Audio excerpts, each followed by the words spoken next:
Bismillahirrahmanirrahim. Assalamualaikum warahmatullahi wabarakatuh. Alhamdulillahirabbil alamin wa bihi nasta'in wa ala umuri dunya waddin. Wassalatu wassalamu ala asyrafil anbiya'i wal mursalin sayyidina wa maulana Muhammadin wa ala alihi wa sahbihi ajmain. Amma ba'du. Rabbi shrah li sadri wa yassir li amri wahlul 'uqdatam min lisani yafqahu qawli. Alhamdulillahirabbil alamin. Pada pertemuan di Senin pagi ini insyaallah kita akan sedikit mengulang materi-materi yang telah dibahas di pertemuan yang lalu. Yang pertama tentang konsisten dengan ayu ayun dan manatahan. Sebelum dilanjut, saya mau bertanya terlebih dahulu untuk sedikit mengingat. Ayu ayun itu yang diayun itu gara-gara apa, Bu, Pak? Kenapa ayu itu diayun? Maksud ayu itu ketika huruf ini bertemu dengan huruf ini. Maksudnya itu kan kalau manatahan itu di gunnah. Kalau ayu ayun itu waktu pas mad. Ya, Pak. Ayu ayun itu ketika alif, ya dan waw yang mati sebelumnya bertemu dengan huruf yang hidup. Ketika bertemu mad maka itu harus di ayun.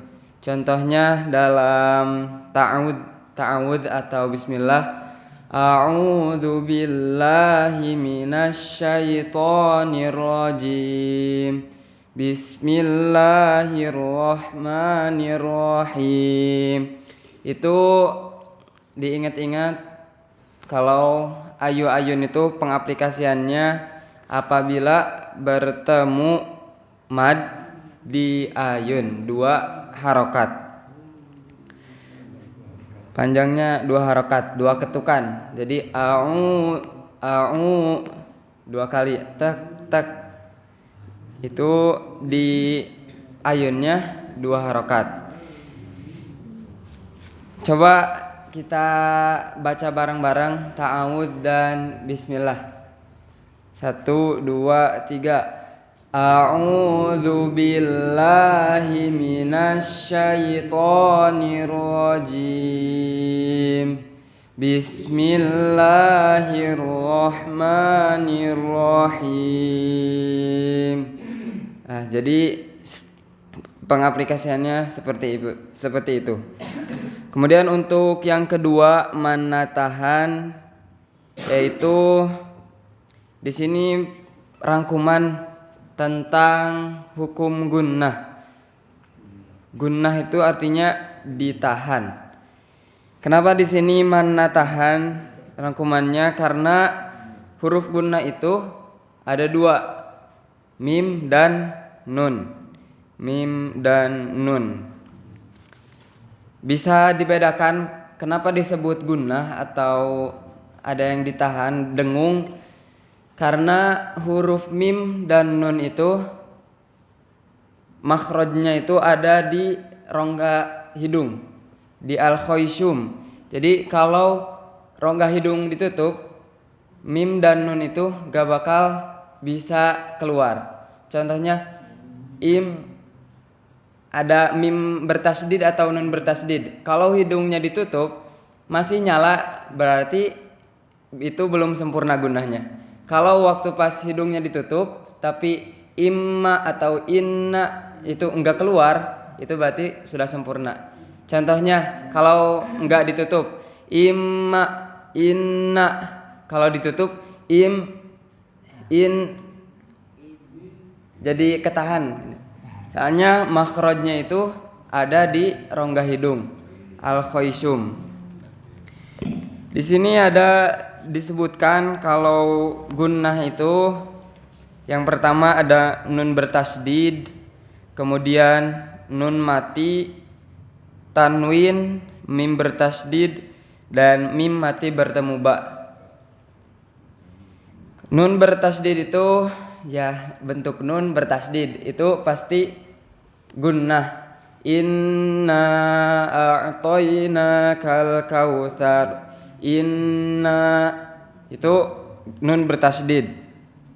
Kemudian nun mati atau tanwin ketika bertemu seluruh huruf hijaiyah kecuali huruf idhar dan huruf idgham bila gunnah, yaitu huruf aha, aha, khogho, dan lam ro, itu semuanya harus ditahan.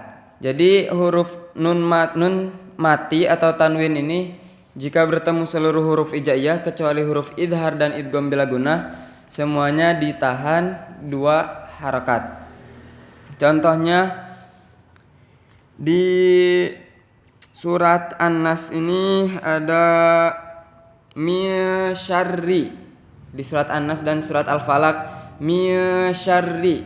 Itu tuh hukum tajwidnya bernama hukum ikhfa hakiki. Misyarri. Kalau idgham bigunnah ada di surat Al-Kafirun ayat keempat, wala ana abidum ma itu tuh tanwin dhammah tain bertemu dengan mim, jadi dimasukkan idgham bigunnah. Kalau idgham bila gunnahnya bisa dilihat di surat Al-Ikhlas ayat terakhir, walam yakun lahu, di situ ada nun mati akan tetapi bertemu dengan huruf lam, berarti tidak didengungkan, tidak masuk ke kategori mana tahan. Walam yakul lahu, enggak gitu, tapi yakul lahu itu idgham bila gunnah. Ini kemudian ada mim bertasdid dan mim mati bertemu ba. Jadi kalau ada kata atau kalimat mim mati bertemu huruf ba itu ditahan 3 harakat, 3 ketukan. Mim ba itu 3 harakat atau 3 ketukan. Kemarin ada nyanyiannya dari Ustadz Hadian tuh yang ummi inna kubawakan ayam ditambah sama sambal sama kok sama kak. Masih kebayang nggak Bu dari materi Ustadz Hadian kemarin? Itu tuh ringkasan tentang materi gunnah. Ummi mim bertasdid, inna nun bertasdid, kuban wakan nun mati bertemu wa idgham bigunnah. Kubawakan ayam an dan yam itu idgham bigunnah juga, ditambah mim mati bertemu ba, ditambah sama sambal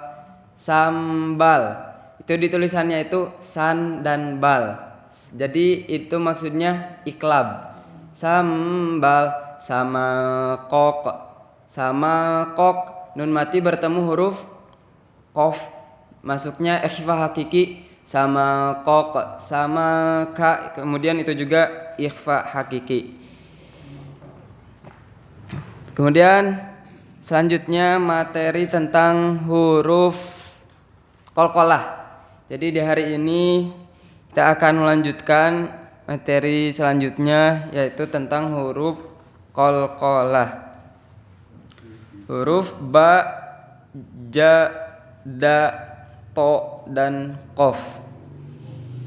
Qalqalah itu harus dipantulkan.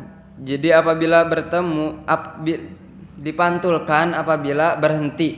Jadi kalau berhenti di salah satu kalimat yang di ujung hurufnya itu ada huruf qalqalah, ada huruf ba, ja, da, to, ko, salah satu dari huruf qalqalah tersebut, maka harus dipantulkan.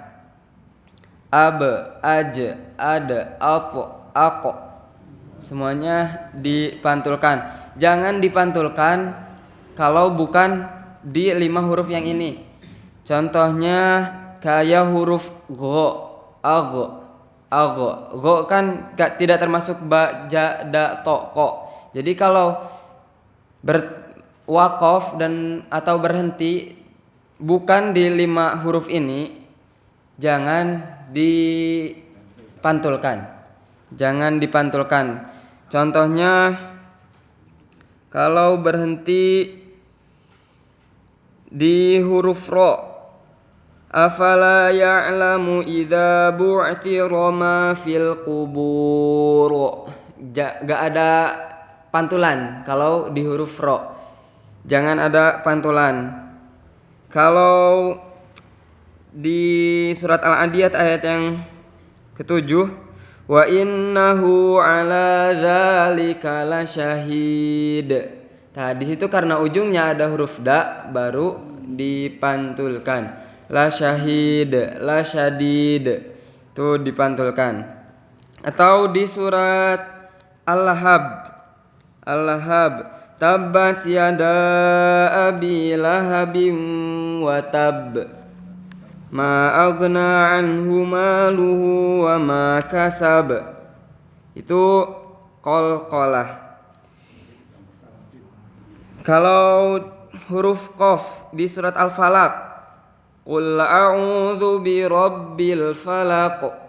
Falaq tidak terlalu gede. Jadi pantulannya itu biasa-biasa saja, tidak terlalu berlebihan. Falaq, enggak ada tahan, enggak ditahan, kecuali kalau di surat Al-Lahab tadi yang ayat pertama itu di ujungnya ada tasdid. Jadi lebih ditekan. Watab. Beda sama ayat-ayat selanjutnya. Kasab, lahab. Tapi ayat pertama itu karena ada tasdid jadi watab, ada tahan. Tapi kalau gak ada tasdidnya semuanya tidak ditahan, dipantulkannya tidak ditahan. Atau yang sering keliru itu di huruf kaf. Kaf itu tidak termasuk huruf qalqalah karena kaf itu makhrajnya atau sifatul hurufnya itu suaranya mendesir. Jadi ada nafas yang terbawa ketika menyebutkan huruf ka. Ada nafas ka. Tapi kalau qalqalah itu sedikit, bahkan hampir tidak ada. Seperti huruf ba itu napasnya ditahan. Ba, ja napasnya ditahan. Da, to, ko semuanya napasnya itu ditahan. Jadi jika bertemu atau berhenti di huruf ka, ak, tidak untuk dipantulkan. Jadi enggak ak, ik, uk, tapi cuman sekedar napas yang berdesir ak. Enggak ada pantulan jadi ake, enggak jadi ake. Cuman ak. Nah, di situ Pak sering kelirunya tuh. Karena terlalu berlebihan jadi kayak ka itu masuk ke huruf qalqalah. Padahal sebenarnya ka itu bukan termasuk huruf qalqalah. Jadi Allahu Akbar enggak terlalu akbar, enggak ditunjukin banget. Kalau ya ka-nya itu jangan dipantulkan. Jangan dipantulkannya itu secara jelas itu. Allahu Akbar. Tapi sedikit aja samar aja, Pak. Jangan terlalu jelas karena huruf ka itu tidak termasuk huruf qalqalah. Bahkan itu kayaknya keliru, Pak. Itu imam waktu sholat Id yang terakhir kemarin. Ya. Allahu Akbar, padahal sepertinya dari pesantren juga.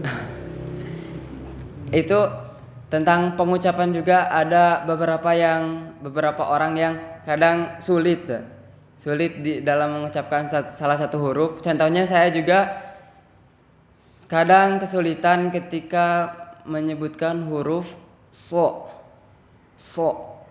Kan sa sama so itu beda. Kalau sa itu sin, sa itu biasa, sa ss biasa. Tapi kalau so itu kayak ada yang gimana gitu suaranya di dalam huruf so. Nanti kita dibahas di materi selanjutnya huruf-huruf bo, so, vo, po, ko, kho, go. Itu tuh namanya huruf isti'la. Nah, saya itu sering kalau bahasa Indonesianya, kalau Sundanya pacaletot di huruf-huruf isti'la tersebut. Karena pengucapannya yang agak sulit. Jadi tiap orang kayaknya punya ciri khas masing-masing sulit dalam melafalkan salah satu huruf hijaiyah. Ada yang mungkin itu di dalam huruf H atau huruf Ro, Sya. Kalau Sunda biasanya tuh susah dalam menyebutkan huruf Fa. Soalnya kalau di Sunda, kalau Sundanya itu Sunda banget gitu. Itu biasanya Fa tuh malah jadi Pa. Gak bisa nyebut Fa. Gak bisa kalau si gigi itu nempel ke bibir bagian bawah. Fa. Dulu ada di pesantren, Pak. 3 tahun belajar huruf Fa. Gak bisa. Malah jadi Pa. Dibenerin tuh malah jadi digigit Fa-nya tuh. Va. Padahal sebenarnya cuman disentuh doang. Fa. Tuh jadi tiap orang juga kayaknya punya ciri khas kesulitan dalam pelafalan huruf hijaiyah.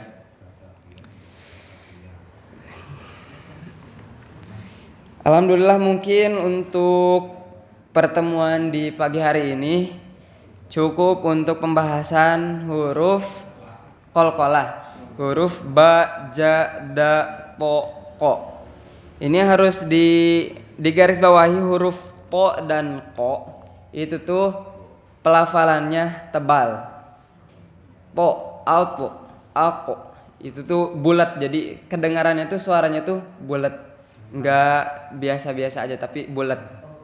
Contohnya di surat Al-Falaq berarti kalau huruf ko, Qul a'udzu birabbil falaq. Jadi bulat. Falaq.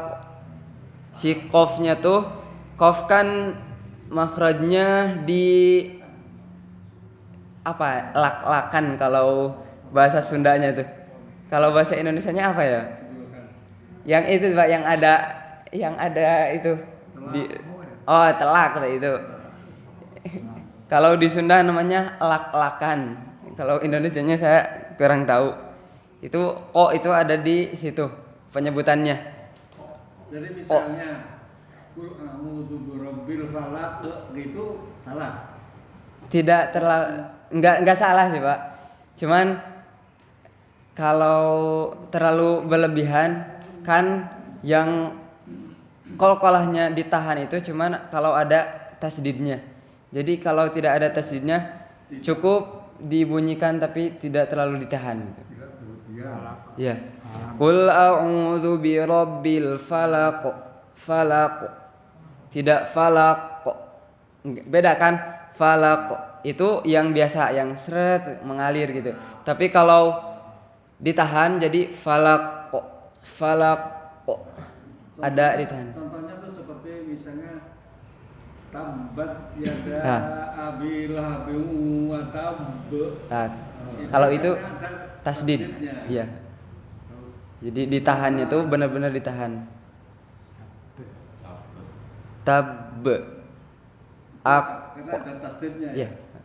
Yang membedakan qalqalah yang benar-benar ditahan sama yang biasa itu dari tasydidnya. Baik Bapak dan Ibu yang insya Allah dirahmati oleh Allah, di pagi hari ini mungkin cukup pembahasan huruf qalqalah. Sebelum ditutup ada yang masih ingin ditanyakan, Pak? Masih ayun. Oh, ayun. Ya. Itu di kalimat basmalah. Pada akhir kalimat basmalah itu kan ada ha, ada ya. Itu kan masuk bagian ayun itu. Iya. Itu ngayunnya gimana kalau nggak diayun-ayun? Oh, itu tuh termasuk mad arid li sukun. Mad arid li sukun itu jadi mad tabi'i yang dibaca di akhir kalimat. Jadi di akhir ayat atau di waktu kita waqaf, kemudian berhenti di hukum tajwid yang bernama mad arid li sukun. Mad arid li sukun itu mad tabi'i yang berada di akhir kalimat. Maka ketika bertemu mad arid li sukun itu tuh boleh dipanjangkan, Pak. Jadi kayak a'udzu billahi minasyaitonir rajim. Jadi boleh dipanjangkan. Ya, soalnya kalau diayun ya susah, Pak. Soalnya itu nanti berhenti, nanti malah gitu, Pak. Iya. Nanti susah.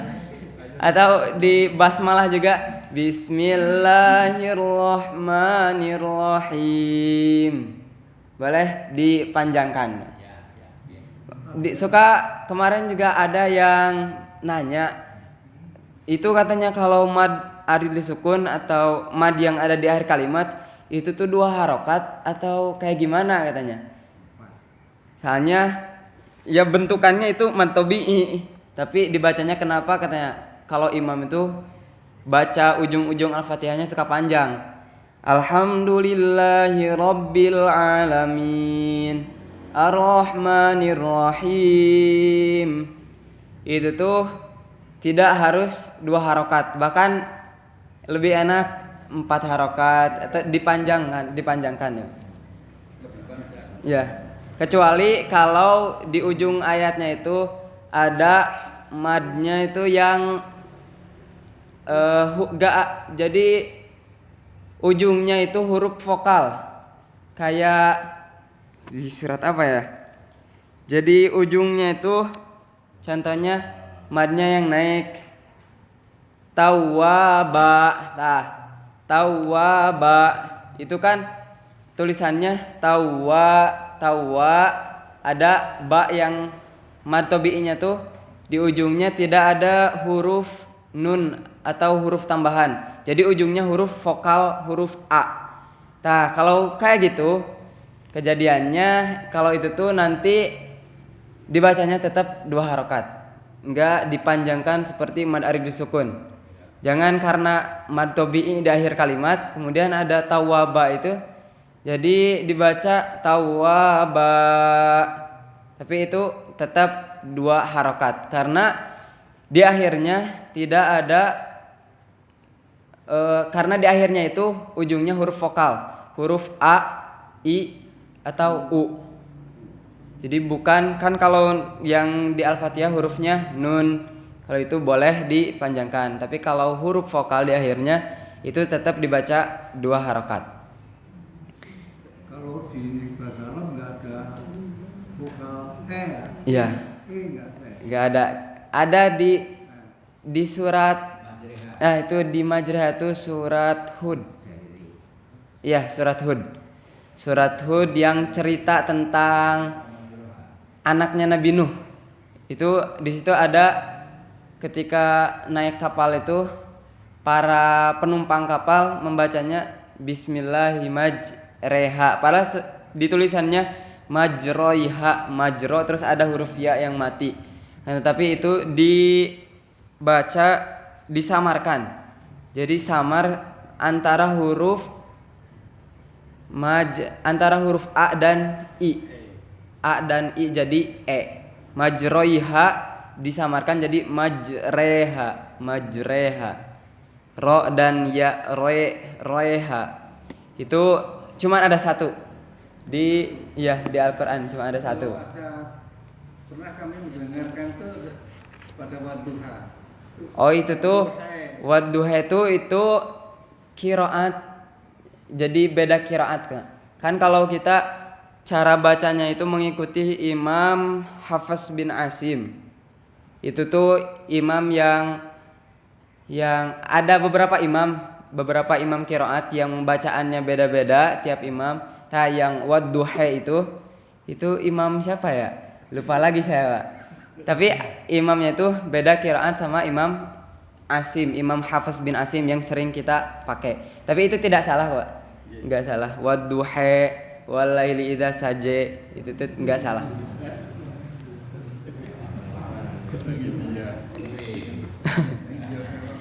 Mungkin itu ada yang ditanyakan lagi. Udah? Gimana? Pernah mendengar penerangan istilah qalqalah itu ada qalqalah ringan sama qalqalah berat. Nah, itu yang dimaksud sebenarnya dengan ini yang Qalqalah ringan, qalqalah berat. Qalqalah ringan itu yang ada di tengah kalimat tapi enggak diwakafkan. Contohnya, gimana ya contohnya? Rabbi fala taj'alni. Jadi seperti yang saya katakan tadi. Jadi si pelafalannya itu tidak terlalu berat atau tidak terlalu ditahan. Fala taj'alni ringan saja kedengarannya tuh. Fala taj'alni enggak fala taj'alni. Karena yang berat itu atau yang ditahan, yang berat itu karena ditahan akhirnya menghasilkan bunyi yang lebih dipantulkan, lebih kerasa pantulannya itu. Itu berarti qalqalah ringan sama qalqalah berat itu perbedaannya ketika pas pembacaannya atau pas pelafalannya, yang mana ditahannya itu agak sedikit meningkat atau berat ditahannya, dan ada yang ditahannya ringan aja, Pak. Kayak tadi di surat Al-Lahab, tabbat yada abi lahabi wa tab. Itu yang berat, Pak. Karena yang berat. Tab karena ditahannya melebihi yang biasa. Kalau yang biasa-biasa saja tadi ada di surat Al-Falaq. Qul a'udzu birabbil falaq. Ringan kedengarannya. Mungkin itu perbedaan qalqalah yang ringan sama yang berat. Baik, Bapak Ibu yang dirahmati Allah Subhanahu wa taala. Mungkin materi di hari ini cukup sekian. Insya Allah kita lanjutkan materi huruf-huruf isti'la, huruf-huruf yang saya juga kadang sulit untuk membacanya. Insya Allah akan disampaikan di hari Selasa besok. Mudah-mudahan kita masih bisa dipertemukan di hari esok dengan keadaan sehat walafiat. Amin ya Allah ya Rabbal alamin. Baik, mari kita tutup pertemuan di pagi hari ini dengan pembacaan Alhamdulillahirabbil alamin bersama-sama. Alhamdulillahirabbil alamin dan doa kifaratul majlis. Subhanakallahumma wa bihamdika asyhadu an la ilaha illa anta astaghfiruka wa atubu ilaik. Cukup sekian yang bisa